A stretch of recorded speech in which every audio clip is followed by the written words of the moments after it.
하나님의 말씀을 받들어 봉독할 때에 살아계신 하나님의 음성을 들으시기 바랍니다. 하나님의 지혜에 있어서는 이 세상이 자기 지혜로 하나님을 알지 못하므로 하나님께서 전도에 미련한 것으로 믿는 자들을 구원하시기를 기뻐하셨도다.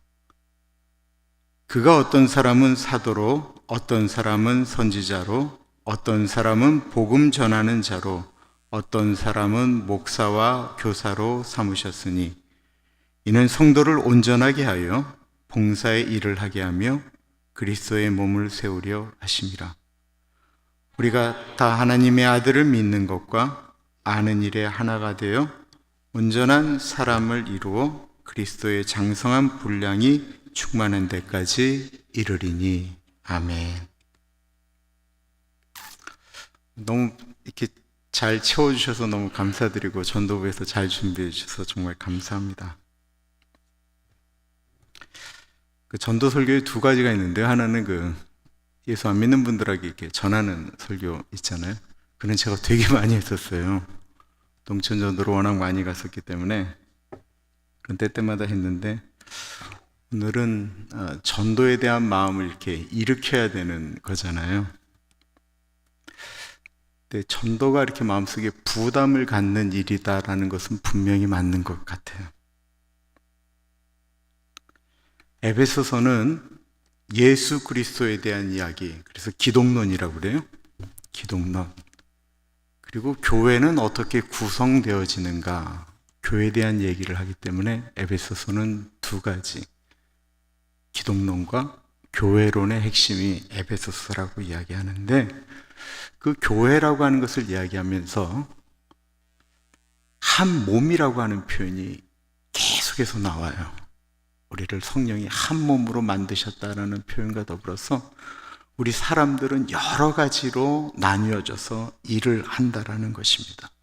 그래서 오늘 본문에는 여러 가지 사람들이 나와요. 사도, 선지자, 복음 전하는 자, 목사와 교사, 그 외에 성도들의 이 모든 사람들이 모여서 한 교회를 만들었다라고 하는 것이 에베소서의 주제인데, 신앙적인 공동체, 교회에 모인 사람들은 신앙의 성숙도도, 깊이도, 그리고 그 각기가 잘하는 것과 못하는 것, 이게 다 다릅니다.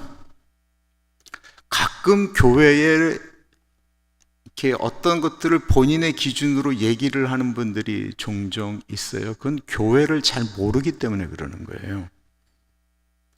우리가 잘 알면서도 잊어버리는 것, 그것은 교회는 죄인들이 모여 있는데 그 죄인들의 죄성마저도 다양하다라는 것입니다. 어떤 사람은 좋은 이미지로 나타나는 건 잘 숨기기 때문에 그런 거예요.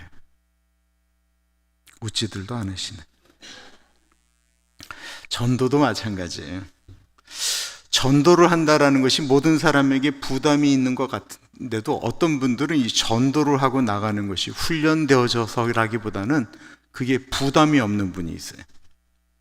그러나 어떤 분은 그것에 대해서 굉장한 부담을 갖고 있는 분들이 있어요. 그렇다고 그분의 신앙적인 성숙도나 신앙이 전도를 잘하는 보다 못하다고 이야기하는 건 좀 어렵습니다. 한 가지 예를 들어볼게요. 마켓에 나가서 앞에서 막 복음을 전하는 분 있어요. 그걸 잘하는 분이 계세요. 정말 그걸 하는데 전혀 부담감이 갖지 않고 그냥 막 하시는 분이 있는가 하면, 어떤 분은 그 앞에서 그렇게 한번 해보라고 하면 거의 죽는 것처럼 힘들어하는 분이 있어요. 여러분들은 어떠세요? 대부분의 분들이 죽는 것처럼 힘들어 하시지 않으시겠어요? 그냥 서 있는 것마저도 힘들 때가 종종 있다라는 것입니다. 오늘 본문에는 각기 다른 사람들이 나와요. 선지자로, 사도로, 복음 전하는 자로, 목사로, 교사로 막 이야기가 나오는데, 이 말씀은 각기 하는 일이 다 다르지만 목적은 같다라고 하는 것입니다. 목적은 어떠냐면 13절에 보면 하나님의 아들을 믿는 것과 아는 일에 하나가 되어 온전한 사람을 만들고 그리스도의 장성한 분량까지 이르게 한다라고 하는 것입니다. 하나님의 아들을 믿게 하는 것, 알게 하는 것이 부르심을 받은 사람들의 목적입니다. 목적이 이렇구나라는 것은 알겠는데, 우리가 그럼 과연 어떠한 사람들을, 다른 사람들을 온전한 사람으로 그리스도의 장성한 분량까지 내가 할 수 있느냐라는 것에 문제가 있습니다. 여기서부터 우리는 나는 자신 없어 라고 생각할 수 있습니다.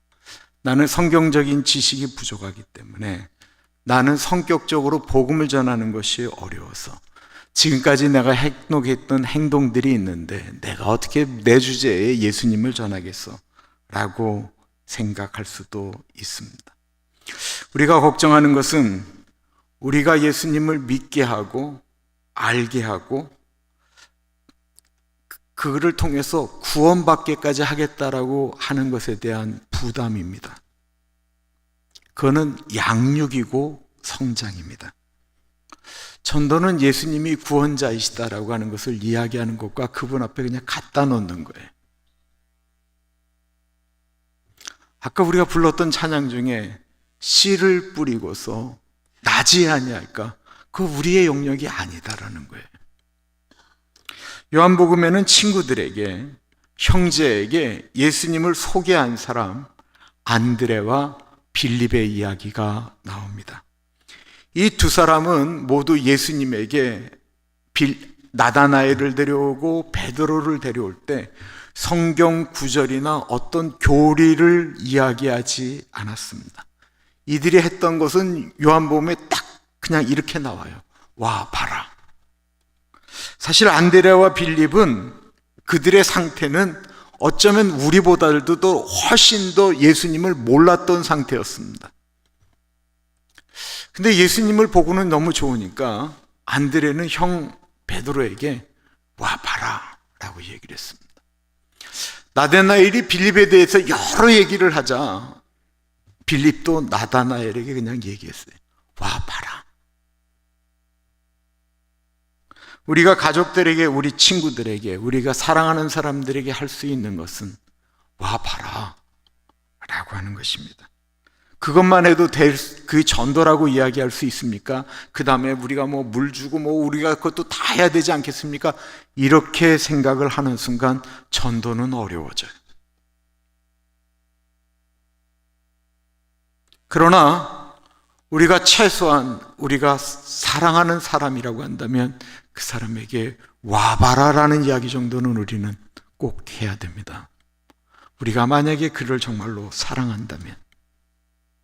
왜냐하면 예수 그리스도만이 우리의 구원자이시기 때문에 그렇습니다. 그리고 우리가 그렇게 예수님을 소개하는 이유는 사람들이 예수님에게로 오게 하는 방법은 전도밖에 없다고 성경에 나와 있기 때문에 그렇습니다. 고린도전서 1장 21절에 하나님의 지혜에 있어서는 이 세상이 자기 지혜로 하나님을 알지 못하므로 하나님께서 전도에 미련한 것으로 믿는 자들을 구원하시기를 기뻐하셨도다. 가끔 속상할 때가 있어요.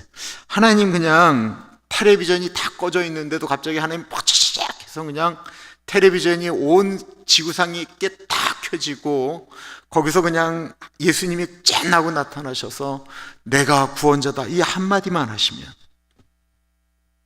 될 것 같은데 성경은 전도의 미련한 방법으로 우리가 구원받기를 원하셨다라고 말씀하고 있습니다. 특별한 기적을 사용하지 아니하시고 하나님도 전도하는 게 미련한 방법이라는 거 알고 계세요. 앞서 소개한 사람들, 선지자, 복음 전하는 자, 사도, 목사, 교사, 이 말 얼마나 거창해요. 그때 당시 이 이야기가 써 있었던 그 초대교회 시대에 이분들은 우리들보다 정말 형편없는 삶을 살고 있었습니다. 이분들은 힘도 능력도 없는 분들이었습니다. 이들은 툭하면 매맞았고요, 살해의 위협을 받았습니다. 이들은 무슨 능력이 있다든지 힘이 있어 전도를 한 것이 아니었습니다. 이들은 본인들이 예수님을 만나고 그 예수님이 너무 좋으니까 자기가 사랑하는 사람들에게 예수님을 전할 수밖에 없었는데, 그 당시 복음을 전하는 것은 오늘날 이야기하는 것과 아주 달랐을 뿐만 아니라 세상에서 그 당시 가장 힘없고 가난하고 능력 없는 사람들이 복음을 전했다라는 것입니다. 그 아무런 비교가 될 수 없는 낮은 곳에 있는 사람들이 십자가에 달린 예수 그리스도가 우리의 구원자라고 말했는데 그게 먹히겠습니까? 근데 먹혔다라는 것입니다. 내가 아무리 지식이 없고 능력이 없다 할지라도 내가 전하는 것이 예수 그리스도라고 한다면 하나님이 그 사람을 사용하시기 때문에 그렇습니다. 고린도전서 1장은 이 이야기를 이렇게 표현하고 있습니다. 형제들아, 너희를 부르심을 보라. 육체를 따라 지혜로운 자가 많지 아니하며 능한 자가 많지 아니하며 문벌 좋은 자가 많지 아니하도다. 그러나 하나님께서 세상에 미련한 것들을 택하사 지혜 있는 자들을 부끄럽게 하려 하시고 세상에 약한 것들을 택하사 강한 것들을 부끄럽게 하려 하시며 하나님께서 세상에 천한 것들과 멸시받는 것들과 없는 것들을 택하사 있는 것들을 폐하려 하시나니. 나 미련하다고 생각하세요? 난 지혜가 별로 없다고 느껴지시나요? 나는 많이 배우지 못했다고 생각하시나요? 나는 천하고 멸시받고 없으신가요? 정말 다행입니다. 하나님이 그 사람을 쓰시겠다고 오늘 성경에 말씀하고 있습니다. 그게 문제가는 아니다라는 거예요. 나는 말재주가 없어서 복음을 못 전합니다. 나는 천하기 때문에 못 전합니다. 그건 이유가 안 된다라는 거예요. 하나님이 쓰시겠다라는 거예요. 우리가 전했는데 안 받으면 어떡하냐라고 걱정하는데 걱정할 필요가 없습니다. 우리는 그냥 와봐라만 하면 돼요. 목회자에겐 그런 두려움이 있습니다. 내가 복음을 전했는데 받지 않으면 어떡하느냐라는 것입니다. 안 받는 것은 하나님과 그분의 영역이지 나의 영역 아닙니다. 여러분들이 누구를 억지로 데려왔는데 그분이 이 자리에서 막 있다가도 나 예수 안 믿고 나간다고 저한테 뭐라고 할 필요 없습니다. 내가 했는데도 안 되는 거 어떻게 하겠어요? 저를 죽일 거예요, 살릴 거예요? 나는 전했고 나머지는 하나님의 영역이다라고 성경이 말씀하고 있습니다. 정확히 알아야 될 건 우리는 도구라는 거예요. 안드레는 세례 요한의 제자였는데 세례 요한이 예수님을 보고 보라, 세상 죄를 지고 가는 어린 양이다라고 하는 말에 그는 예수님을 쫓아가기 시작했습니다. 예수님의 제자가 되었어요. 그런데요, 그 안드레가 베드로보다 먼저 예수님을 믿었는데 안드레에 대한 이야기가 거의 안 나와요. 성경에 안드레 얘기 들어보셨어요? 더군다나 예수님 부활하신 다음에는 안드레 얘기는 아예 사라져버려요. 근데 이 안드레가 몇 번 중요한 순간에 나와요. 근데 그 중요한 순간은 다 사람하고 관계가 있다는 거예요. 안드레가 자기 형제 베드로를 데려갈 때 와봐라 그랬어요. 그리고 예수님께서 광야에서 복음을 전하시고 거기 있는 사람들이 다 배고파할 때 그때 안드레가 한 아이를 데리고 예수님에게 와요.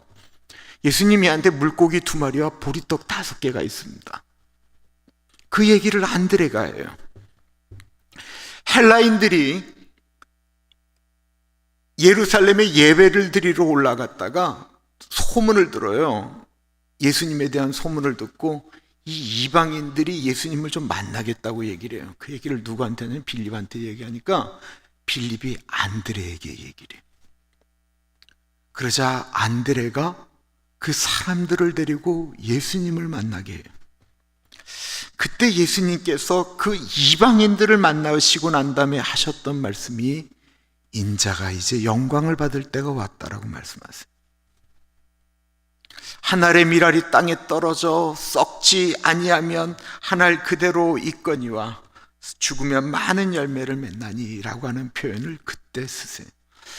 이거를 그냥 해석을 할 때 예수님께서 유대인들을 위해서만 죽으시는 것이 아니고 온 일을 위해서 죽는 그 사건의 징표로 헬라인을 만났구나 라고도 이야기를 합니다. 안드레가 자신이 했던 일이 그런 중요한 일이라고 생각이나 했겠어요? 자기가 데려왔던 형제 베드로가 나중에 초대교회를 완전히 이끌어가는 지도자였을 뿐만 아니라 쿼바디스라고 하는 그 한마디에 베드로가 예수님처럼 십자가에 똑바로 매달려 죽을 수가 없어서 나는 거꾸로 매달려 죽겠다고 거꾸로 매달려 죽은 사람인 줄 알았겠습니까? 그냥 안드레는 와봐라 했을 뿐이에요. 저는 1989년도에 제대를 했습니다. 5월 29일 날 제대를 하자마자 그 당시 청년들은 대체로 다 학생의 교사를 했어요. 제가 중등부 교사를 그때부터 시작했는데 제가 23살이었고 제가 맡은 아이들은 저하고 10살 차이가 나는 정확히 중학교 1학년들이었는데 문제는 여러분들에게도 여러 번 얘기했지만 저는 그때 예수를 안 믿었다라는 것입니다. 당시 학생 예배가 끝나고 나면 다 각 반이 흩어져서 공과 공부라는 것을 했는데 저는 제가 예수님을 못 만났기 때문에 예수님을 전하는 것에 대한 자신이 없었어요. 내가 확신이 없는데 어떻게 전해요? 그런데 이렇게 배운 것은 그대로 전하려고 하긴 했는데 전혀 자신이 없었어요. 그래서 제가 자신 있게 하는 거였어요. 그건 제가 시간이 있고 돈이 있잖아요. 그래서 그 애들이 그 공과를 막 쥐리를 트는 그거를 그냥 좀만 참아라. 내가 떡볶이 사줄게. 그리고 끝나고 나면 애들을 데리고 늘 나가서 떡볶이를 사 먹었어요. 그리고 아이들이 이제 사춘기가 시작되면서 학교에서도 겉돌고 집에서 문제가 되면 제가 그 아이들을 예수 믿는 교사가 아니고 그냥 형으로서 평일날도 만나고 아이들이 학교에서 집에서 문제가 생겨서 전화가 오면 밤늦게까지 아이들의 얘기를 다 들어줬습니다. 어느 순간부터 그 중학교 1학년 아이들이 저를 아빠라고 불렀습니다. 저는 그때 아이들에게 예수님을 빼놓고는 거의 완벽한 형이었고 좋은 상담가였습니다. 근데 내가 예수님을 전하지도 않는데 그 반이 부흥하기 시작하는 거예요. 저는 그때 아이들이 데려오면 어떻게든지 나는 예수는 못 믿었지만 예배 시간에는 애들이 예배를 잘 드리도록 했고 그리고 공과 공부가 끝나면 저는 애들하고 놀았습니다. 그렇게 2년간 예수님을 내가 만나지 못한 상태로 중등부 교사를 했고 91년도에는 고등부 교사로 넘어갔습니다. 그리고 여러 번 말씀드린 것처럼 92년도에 저는 극적으로 예수님을 만났습니다. 그리고는 예수님을 만난 다음에는 선교단체 그리고 학교일을 열심히 하면서 제가 교사를 내려놓게 되었습니다. 그리고 95년도부터는 일산에 있는 교회를 가서 제가 전도사를 하면서 그 교회를 완전히 떠나게 됐습니다. 95년도 진짜 금요일부터 교육전도사인데 철야하고 애들 만나고 그리고 주일날 정신이 없이 돌아와서 파김치가 된 상태로 잠이 들려고 하는데 전화가 왔어요.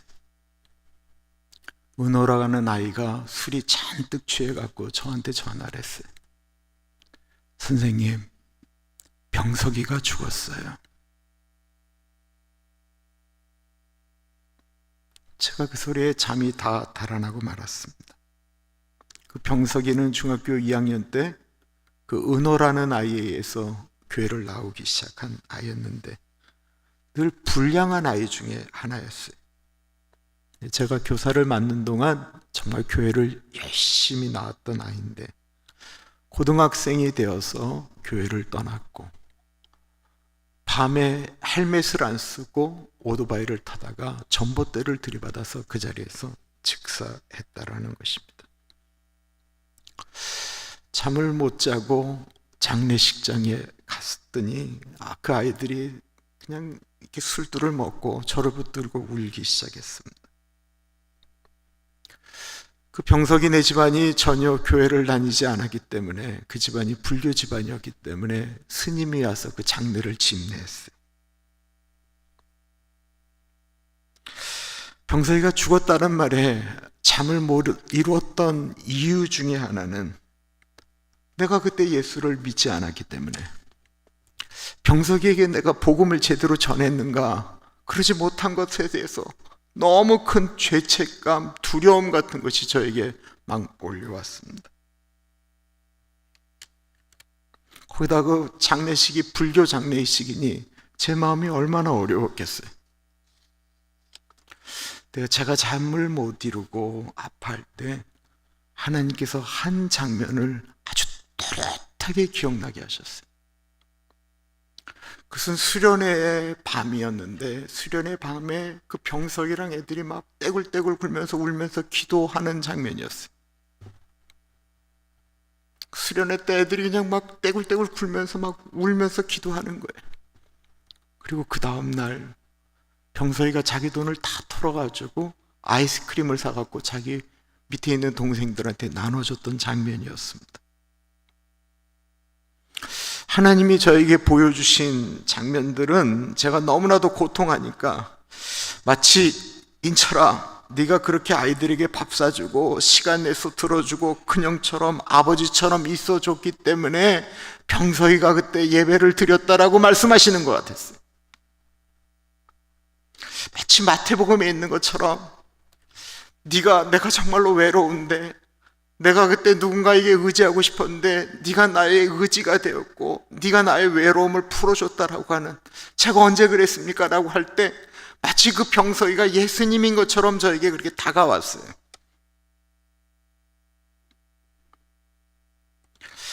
제가 그 하나님이 저에게 이렇게 보여주셨던 장면을 통해서 제가 깨달은 것이 하나 있는데, 그때 저는 도구였다라는 거예요. 저는 그냥 도구. 친구들을 통해서 병석이는 교회에 왔고, 병석이가 3년여 동안 거의 빠지지 않고 매주 예배를 드리는데 저는 도구였고, 복음은 누가 전했냐면 전도사님이 전하셨어요. 그 당시 예수 안 믿는 나에게 복음에 전해야 되는 영역까지는 하나님이 나에게 생각도 안 하신 거예요.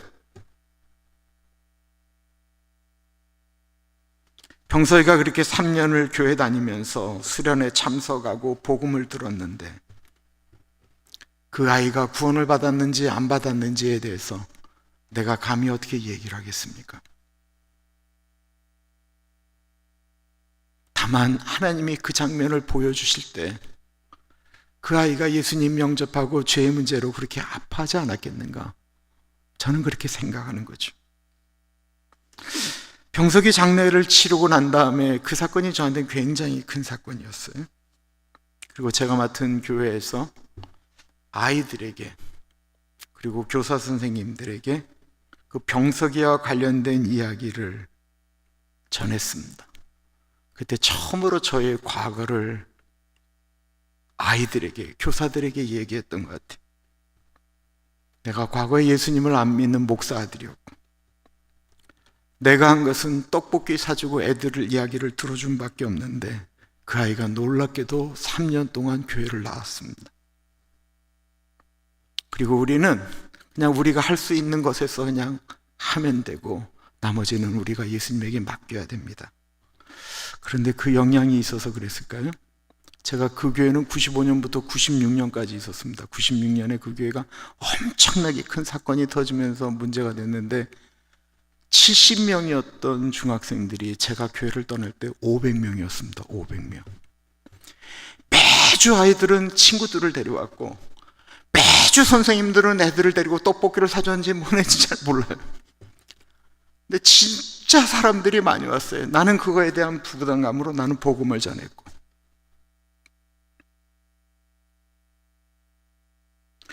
전도라고 하는 것을 아주 특별한 사람들이 특별한 방법으로 해야 된다라고 이야기하는 것은 그건 잘못된 거예요. 성경은 우리 모두가 다 전도자라고 표현하고 있습니다. 우리는 교회에서 어떤 직분을 맡은 것과 상관없이 우리는 주님 앞에서 전도자입니다. 그리고 우리는 예수님을 소개하는 도구일 뿐입니다. 자라나게 하시는 것까지, 우리가 천국에 보내는 것까지 다 잘하면 얼마나 좋겠어요만은 그것까지 기대하면 우리는 전도하지 못합니다. 우리가 예수님을 영접한 우리 모두가 복음을 전해야 될 이유는 로마서 10장에 누구든지 주의 이름을 부르는 자는 구원을 받으리라. 그런즉 그들이 믿지 아니하는 일을 어찌 부르리요, 듣지도 못한 일을 어찌 믿으리요, 전파하는 자가 없이 어찌 들으리요, 보내심을 받지 아니하였으면 어찌 전파리요. 기록된 바 아름답도다 좋은 소식을 전하는 자들의 발이요 함과 같으니라. 좋은 것을 혼자 갖고 싶어하는 것은 욕심쟁이이긴 하지만 그거를 죄라고, 나쁜 것이라고 말할 수는 없습니다. 돈 버는 법을 혼자 가지고 있는 것은 얌체이긴 하지만 그것을 나쁘다고 말할 수는 없습니다. 그러나 예수 그리스도를 혼자만 간직하겠다라고 말하는 건 그건 진짜 나쁜 거예요. 그래서는 절대로 안 됩니다. 좋은 소식, 복된 소식, 복음, 예수 그리스도는 사람들에게 전파되어야 합니다. 그리고 이거는 분명히 하나님께서 열매로 우리에게 상급 주시겠다라고 말씀하고 있습니다. 이 미국 땅에, 대한민국에 필요한 사람은 사람을 살리는 전도자입니다. 우리 가정에 필요한 사람도 사람을 살리는 전도자입니다. 그 시작을 어렵게 생각하지 마십시오. 먼저 그 이름을 명단에 적는 게 중요한 거예요. 명단에 한번 이름을 적어보세요. 그 사람은 도저히 찔러도 피 한 방울 안 나올 사람, 그거 다 생각할 거 없이 뭐 이름 올리는 게 뭐가 문제예요? 이름을 먼저 올리는 거예요.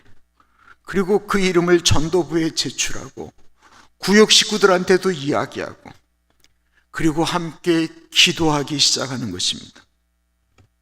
그때부터 우리의 일은 시작되기 시작합니다. 그리고 그 복된 일에, 그 아름다운 발걸음에 우리 한 사람 한 사람, 우리 구역이, 전도부가 연합해서 아름다운 간증을 만들어가기를 간절히 축원합니다. 기도합니다. 존귀하신 하나님, 오늘의 이 말씀 가운데 같이 하여 주시고, 하나님 이 말씀도 우리의 가슴 속에 떨어져서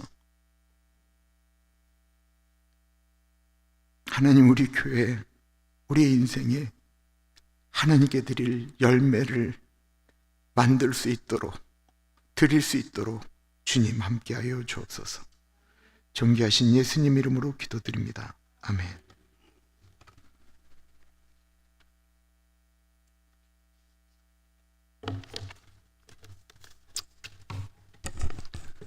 여러분, 우리 다 같이 한번 힘차게 할렐루야 할까요? 할렐루야!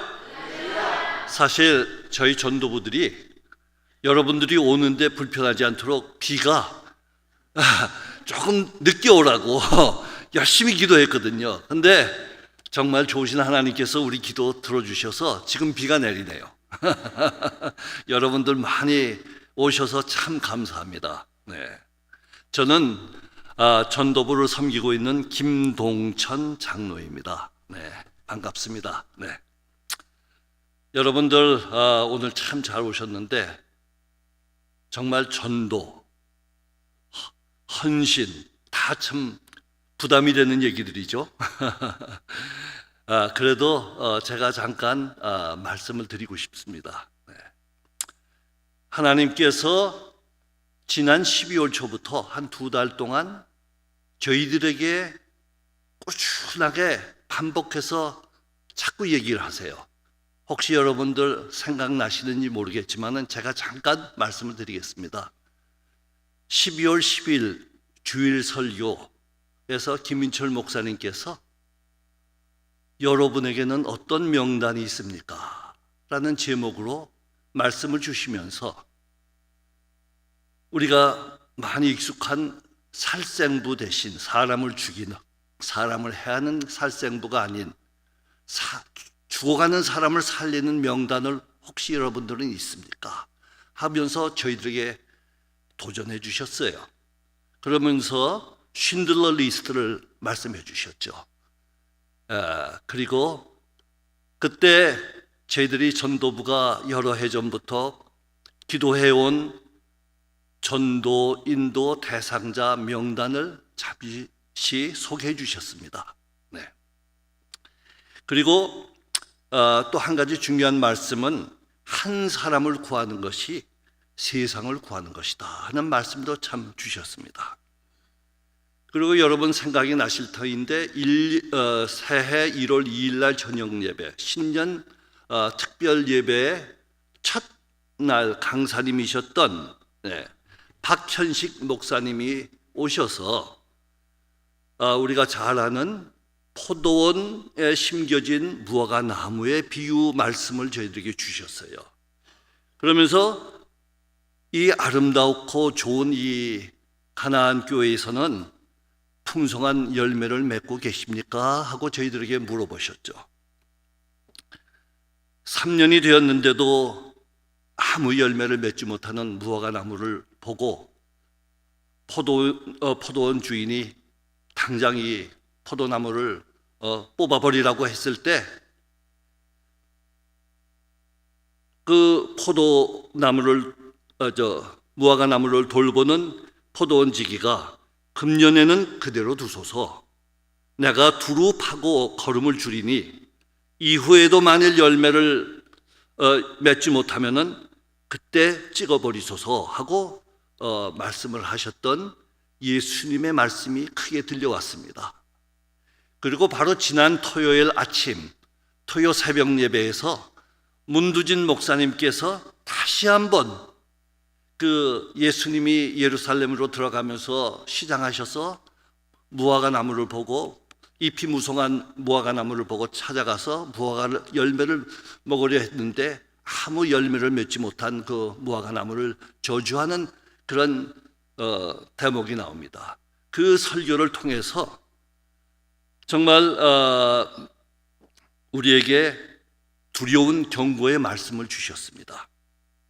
그러면서 우리 문 목사님께서 우리의 내적 열매는 성령의 8가지 열매인 사랑과 희락과 화평과 충성과 온유와 절제와 인내와 자비와 양선이다 하고 우리의 내적 열매에 대해서 말씀을 하셨고, 또한 우리의 외적인 열매는 전도를 통한 영혼 구원이라고 말씀을 주셨지요.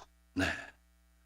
때를 얻든지 못 얻든지 항상 전도하라는 말씀과 함께 하나님의 때는 바로 지금이라고 말씀하시면서 저에게 sense of urgency, 우리에게 더 이상 전도를 미루지 말라는 그런 말씀을 저희들에게 주셨습니다.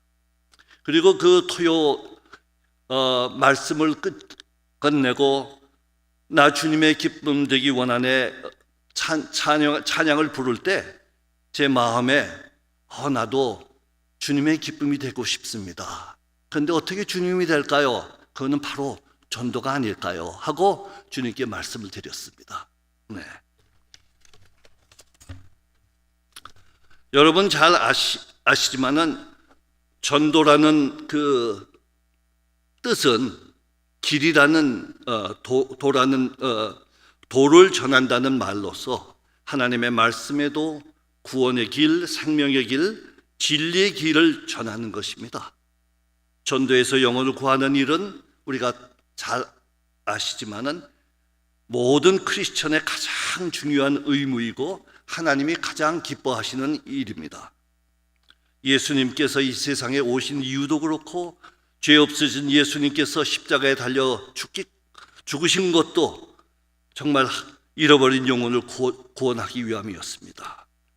그리고 여러분 아시지만은 부활하신 예수님께서 승천하시기 바로 전 제자들에게 너희는 온 천하에 다니며 만민에게 복음을 전파하라고 말씀하셨죠. 그때 말씀하신 가서 전파하라는 말씀은 명령형입니다. 이 명령은 예수님이 우리에게 주신 마지막 명령이지요. 잠시 저희 전도부에 대해서 말씀을 드리겠습니다. 저희 전도부는 2019년도에 처음으로 창설되었습니다. 우리 교회에. 그래서 저희들이 처음에 전도부가 4가지의 목적을 세웠습니다. 이 목적을 여러분들과 함께 나누어 보고 싶습니다. 네, 우리 한번 다 같이 우리가 읽어볼까요? 오렌지 가나안 장로교회의 모든 교인들, 주님의 지상 대명령을 따라 전도인의 삶을 살도록 한다. 전 교인이 전도를 위한 기도 생활을 하고 전도에 대한 성령의 인도에 민감하며 생활 속에서 전도를 실천하는 행복한 전도자가 될 수 있도록 돕는 것을 목표로 한다. 이를 위하여 전도부는 전교인이 참여할 수 있는 전도 실천 및 훈련 계획과 프로그램을 개발 추진하고 점진적으로 사역을 확대해 나간다. 전도를 통하여 교회에 오신 새 교인들의 정착과 필요한 양육을 받아 예수님을 만나 행복한 삶을 누리며 주위에 있는 불신 이웃들을 인도할 수 있도록 재훈련, 리프로덕션 한다. 이러한 4가지의 목적을 저희들이 세웠습니다. 또한 전도부의 조직과 실천 목표도 세웠습니다. 이때 한 가지 중요한 것은 여러분들이 꼭 기억해 주실 것은 전도부는 서포팅 부서입니다. 여러분들이 전도하는 그런 것을 돕는 기관입니다. 그래서 우리가 실질적으로는 각 구역들이 함께 모여서 전도에 힘쓰고 이웃들을 구역으로 초청하고 교회로 초청하는데 저희들이 돕는 그러한 역할이 전도부의 역할입니다. 네. 그리고 저희들이 매월 이제 이번 주가 매월 둘째 주가 되던데 둘째 주 저희들이 함께 드리는 전도 공동 기도문을 저희들이 작성했습니다. 잠깐 볼까요, 우리? 물론 이번 주일이기 때문에 주일에 할 거니까 다 이것을 읽지는 않겠습니다만은 우리가 여러분 익숙한 이 전도 공동 기도문을 저희들이 작성하였습니다. 그리고 여러분 많은 분들께서 전도 인도 대상자들을 작정해 주셔가지고 그 작정된 그 작정서를 전도부에다 제출하여 주셔서 총 54명의 전도 인도 대상자가 만들어졌습니다. 그 대상자들을 놓고 전도부들은 수시로 정기적으로 모여서 그들의 이름을 불러가며 그들의 영혼을 위하여 저희들이 기도해 오고 있습니다. 네. 이 전도 인도 대상자 중에는 우리들의 사랑하는 자녀들의 이름도 있습니다. 우리의 자녀들이 우리와 함께 교회에서 자라났지만은 이제 성장하여서 자기의 인생을 살아가면서 결혼하고 세상에 나가서 살면서 이 신앙생활을 버리고 교회를 떠나고 멀리 떠나가 있는 우리의 안타까운 자녀들이 참 많이 있어요. 그래서 우리가 이 자녀들을 위해서 정말 간절히 기도하고 있는데 저도 제 큰딸의 가족의 이름을 제출을 했습니다. 예, 그리고 아직도 기도하고 있습니다. 그리고 전도 인도 대상자에는 이거는 우리가 작성하는 게 우리 교회에 오라고 적어내는 거 아닙니다. 한국에 있는 우리의 사랑하는 가족들, 친지들 꼭 정말 우리가 사랑하고 꼭 주님을 만나야 할 우리의 분들을 위해서 우리가 기도하려고 이 작정서를 만드는 거니까는 여러분들 꼭 많이 참여해 주시고 이제 올해 이제 새로 다시 한번 저희들이 이제 기도하면서 작정하려고 하니까는 여러분들 많이 도와주시기 부탁합니다. 네. 그리고 또한 우리 이제 교회에 EM부가 있어서 우리의 자녀들이 있는데 우리 또 자녀를 위해서도 기도를 시작했는데 불과 5년 사이에 우리 자녀들이 지금은 이제 50명이 돼서 거의 배가가 됐어요. 그래서 얼마나 감사한지 모르겠습니다. 그러니까 우리 쉬지 않고 전도부가 우리의 자녀들을 위해서도 기도하고 있습니다. 이제 잠시 올해 전도부가 이렇게 계획하고 있는 것들을 여러분들과 나누고 싶습니다. 제가 지금 말씀드렸듯이 이제 이번 주일 주보에 전도 인도 대상자 작정서를 논하드리려고 합니다. 여러분들 이제 남은 며칠 동안 기도하면서 분명히 성령님께서 여러분들의 마음에 이름이 떠오르게 할 거예요. 예, 하나님은 때때로 이상하게 그 이름들이 생각나고 떠오르는 분들이 있을 거예요. 그분들의 이름을 부담 갖지 말고 적어주시면 저희들이 이거 가지고 컨피던셜하게 우리가 전도부에서 놓고 간절히 기도할 테니까는, 전도는 기도 없이는 절대 안 됩니다. 그러니까 기도가 제일 먼저 우리가 해야 되는 거니까는 여러분들 이 작정서를 많이 좀 제출해 주시면 참 감사하겠습니다. 그리고 둘째는 우리 목사님께서 말씀하셨죠. 우리 형제 베드로에게 와보라 했던 안드레, 친구 나다네엘을 와보라고 했던 빌립처럼 우리도 이제 그런 come and see 해야 하지 않겠습니까? 네. 그렇게 하려면은 가장 좋은 기회가 부활절, 성탄절입니다. 다른 큰 교회에서는 새생명 잔치, VIP 초청 잔치에서 엄청나게 큰 무슨 행사를 하면서 초청하는데, 저희는 일단 올해는 부활절 예배, 그 다음에 성탄절 예배에는 우리가 써낸 분들을 한번 초청했으면 참 좋겠습니다. 그리고 가능하면은 저희들이 사랑의 음악회를 통해서 이웃들과 또 우리가 마음에 품고 있는 그 대상자들을 초청하기도 원합니다. 또 한 가지 새로운 아이디어가 또 전도부 모임에서 나왔는데, 우리 5월달 그 어버이날, 여기는 미국에는 어머니 날 있고 6월달에는 아버지 날이 있는데 한국으로는 어버이날이죠. 어버이날에 어떤 분이 그러시더라고요. 정말 우리 지금 교회 안 다니고 있는 우리 아이하고 꼭 같이 예배 봤으면 참 좋겠어. 그래서 불신 자녀를 오라고 해가지고 같이 예배를 드리는 그 시간을 참 가졌으면 좋겠다 해서 저희들이 기도하고 있습니다. 네. 마지막으로 한 가지 또 좀 유니크한 거는 마지막 전도, 마지막 간청 동영상을 저희들이 만들려고 합니다.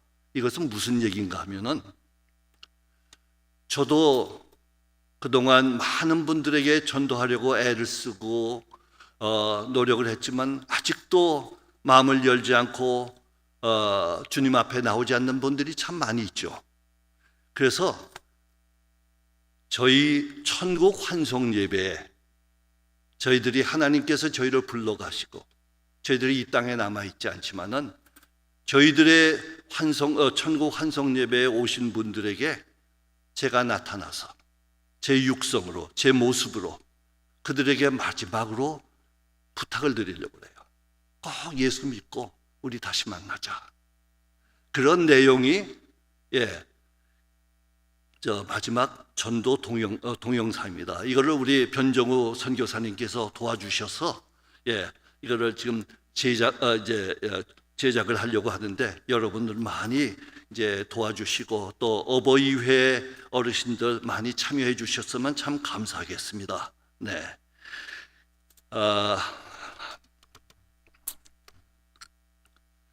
대충 이런 것들이 지금 전도부가 금년도에 추구하고 있는 그러한 일들입니다. 아무쪼록 여러분들 오늘 이 밤에 오셨는데 앞으로 더욱더 이 전도하는 일에 우리 열심히 같이 기도하며 힘써서 땀 흘려 일해서 금년도에는 정말 하나님 앞에 좋은 열매를 맺는 그런 복된 한 해가 되었으면 좋겠습니다. 이제 문두진 목사님 나오셔서 우리 합심해서 기도하는 시간을 인도해 주시겠습니다.